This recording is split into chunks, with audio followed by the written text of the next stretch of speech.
Assalamualaikum warahmatullahi wabarakatuh. Kami dari kelompok 2 daripada mata kuliah pengantar ilmu komunikasi. Sebelumnya izin kami memperkenalkan diri. Perkenalkan, nama saya Musadan dan di samping saya Airia, dan saya Dewi, saya Tunaki. Baik, pada kesempatan hari ini kami ingin mengerjakan tugas kelompok, yaitu podcast tentang representasi gender di media. Jadi pada hari ini kami akan melakukan podcast wawancara dengan beberapa rekan kelompok. Sebelum kami berbicara jauh, kita akan berbicara masalah gender. Jadi dalam kehidupan ini, kenapa gender perlu dibahas? Karena gender ini adalah ada ketimpangan sosial yang menjadi problem sampai saat ini belum mendapatkan solusi, dan masih ada masalah-masalah yang ditimbulkan oleh masalah daripada kesetaraan gender ini. Baik, pada hari ini kami akan melakukan wawancara menanyakan tentang berbicara gender lah misalnya kepada Bapak Khairil. Bagaimana sudut pandang Bapak tentang kesetaraan gender saat ini? Oke, menurut saya pandangan gender dapat mempengaruhi sebuah individu. Misalnya tuh kayak media dapat mempengaruhi komunitas atau identitas sebagai mana diri sendiri dalam konteks gender. Jadi media itu sangat bisa mempengaruhi sebuah individu itu untuk mencapai sebuah kepribadian. Seperti itu Pak, terima kasih. Lantas dibalik suaranya lelaki yang berorasi tentang bicara masalah gender, waktunya perwakilan dari perempuan ini. Bagaimana pandangan Ibu Beri tentang representasi gender lah, ataupun bagaimana kita melihat masalah gender saat ini? Menurut pandangan saya, kesetaraan gender itu kan bisa kita lihat adanya lapisan yang sama antara perempuan dan laki-laki. Misalnya dari segi pendidikan, bahwasanya kita tidak bisa memilah bahwasanya laki-laki ini bekerja saja, sedangkan perempuan harus dituntut di bidang pendidikannya. Menurut saya itu harus setara. Kalau misalnya laki-laki bisa bekerja, maka perempuan juga bisa bekerja. Dia nggak selalu dituntut harus di bidang pendidikan aja. Misalnya kayak contohnya lagi di kehidupan sehari-hari, perempuan pasti dia udah bekerja, dia juga ngurus anak di rumah. Jadi menurut saya nggak ada ketimpangan gender. Kalau misalnya nggak ada si ibu di rumah, bisa ayahnya bantu di rumah. Nggak semata-mata semuanya itu harus dilakukan oleh ibu. Begitu. Berarti Ibu Dewi memandang gender ini harus setara. Iya. Tidak ada ketimpangan antara laki dan perempuan. Ya, semuanya sama. Baik, terima kasih kepada Ibu Dewi. Selanjutnya kepada Ibu Tunaki. Kita menanyakan bagaimana gender menurut perspektif beliau. A few moments later. Menurut saya perempuan itu harus punya peluang yang sama buat jadi pemimpin atau kerja di bidang yang selama ini didominasi lelaki. Begitu juga sebaliknya, lelaki juga nggak boleh dibatasi kalau ingin melakukan hal-hal yang dianggap pekerjaannya perempuan, kayak ngurus anak atau masak. Terima kasih kepada Ibu Tunaki ya. Berarti dari semua yang saya dengar berarti semuanya berbicara masalah gender perempuan. Rata-rata kalau kita bicara masalah gender, itu berbicara masalah gender perempuan. Yang mana dalam hal itu banyak diskriminasi lah terhadap perempuan.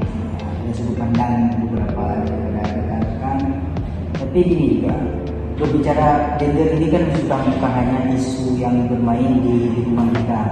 Tapi isu masalah gender ini sudah menjadi masalah global.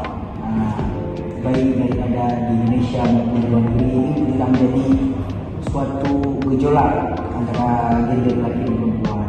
Nah, kita berbicara ini saat ini bagaimana kita melihat perempuan menyuarakan aspirasinya, baik itu melalui gerakan lapangan, melalui seminar-seminar ataupun poster-poster. Kita berbicara sekarang di era teknologi yang terbilang serba canggih di media. Kita melihat bagaimana menurut pandangan rekan-rekan semua, saya ingin pendapat tentang bagaimana representasi gender ini menyuarakan hak-haknya ataupun pendapat melalui media massa sekarang. Media itu sangat mudah sekarang dijangkau dan sangat mudah diakses, dan apabila ingin menyuarakan sesuatu hal sangat mudah untuk bisa diketahui. Nah, mohon untuk bagi rekan-rekan Bapak Kiri untuk berikan bagaimana pandangannya tentang representasi gender ini bisa melalui media massa. Jadi perempuan itu seringkali dianggap sebagai bahan kekerasan dalam media sosial. Misalnya itu kayak kasus pemerkosaan, yang dimana kasus ini dianggap menjadi tidak adil karena beritanya itu tidak valid dan tidak ada apa ya, dan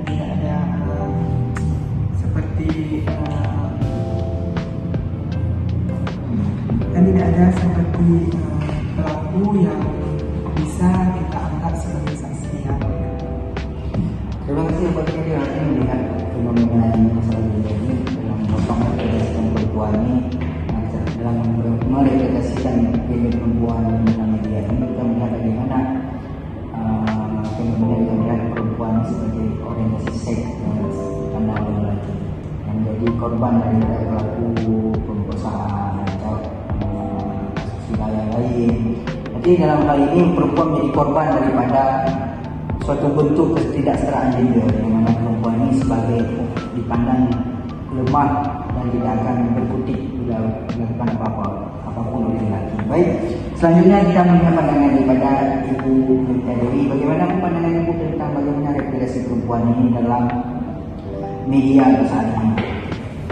Jadi menurut pandangan saya, representasi gender di media bisa memperkuat atau justru bisa melawan stereotip gender yang ada, yang dimana stereotip gender itu kan adalah bahwasanya menggambarkan bahwasanya laki-laki itu adalah seseorang yang kuat, sedangkan yang perempuan itu menjadi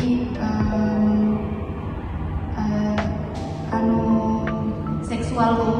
Nah, habis itu lembut. Padahal kalau kita lihat representasi gender di media tuh nggak boleh kayak gitu. Dia tuh kayak sama, misalnya kayak iklan-iklan sabun cuci itu kan yang sering ditampilkan perempuan, dari segi dia menggunakan pakaian, dari dia mengunci baju, dari dia menjemur baju, pasti kebanyakan yang ditampilkan di media itu adalah perempuan. Jadi menurut saya seperti itu, bahwasanya perempuan ini selalu ditampilkan di media seperti brand-brand ambasador, pasti yang selalu tampil itu perempuan gitu. Ya, terima kasih. Baik, sudut pandang yang bagus untuk Ibu Rita Dewi. Selanjutnya kita bagaimana untuk Tunaci melihat fenomena masalah representasi gender di media sosial? Menurut saya media itu punya peran besar dalam menentukan secara pandangan masyarakat tentang tentang perempuan. Tapi sayangnya perempuan sering banget digambarkan tidak adil dan tidak seimbang. Contohnya kayak iklan atau film. Perempuan sering ditampilkan sebagai orang yang lemah, sebagai orang lemah cuma ngurus rumah atau cuma diperlukan tokoh utama sebagai laki-laki. Padahal perempuan itu punya banyak sisi kuatnya, cerdas dan mandiri. Baik, mungkin dari semua dari rekan-rekan semua yang dapat. Jadi dalam film ini saya sebagai yang sebut berpandangan bahwasanya sampai sekarang kalau kita berbicara masalah gender masih belum setara, sampai bukan hanya berbicara lapangan, bahkan sampai kepada penggunaan media massa, yang mana perempuan ini menjadi sebagai tokoh pelengkap lelaki dalam penggunaan media massa ini. Berarti ini menjadi satu problem atau masalah yang sangat harus diperhatikan, karena baik media massa ini kan satu alat yang memiliki power yang bisa ditonton ataupun diakses oleh semua orang. Tapi satu sisi media massa ini juga bisa mempromosikan membicarakan tentang gender, yang mana kalau kita agak berbicara ke arah gender, berarti kita melihat bagaimana gender perempuan ini sampai saat ini belum memiliki kesetaraan, baik itu dalam hal pekerjaan, dalam hal peluang dunia kerja, banyak hal yang lain, baik itu dalam melihat kesetaraan gender. Jadi pada hari yang berbahagia ini, kami dari kelompok 2 berbicara masalah representasi gender, sudah beberapa topik yang kami angkat. Jadi putih kesimpulannya adalah sampai saat ini representasi gender di media massa belum menjadi suatu alat di mana gender perempuan untuk bisa berakses, berekspresi sesuai haknya. Karena melihat daripada beberapa narasumber tadi, media massa menjadikan perempuan ini sebagai pelengkap untuk kebutuhan ataupun untuk menutupi kekurangan yang ada pada lelaki. Berarti ada ketimpangan dan ada kesenjangan di dalam hal tersebut. Kita berharap ke depan media massa ini lebih memperhatikan dan mementingkan hak-hak perempuan sebagai gender yang mengalami diskriminasi di dalam dunia ini. Baik, sekian daripada kami kelompok 2. Lebih dan kurang kami mohon maaf. Assalamualaikum warahmatullahi wabarakatuh.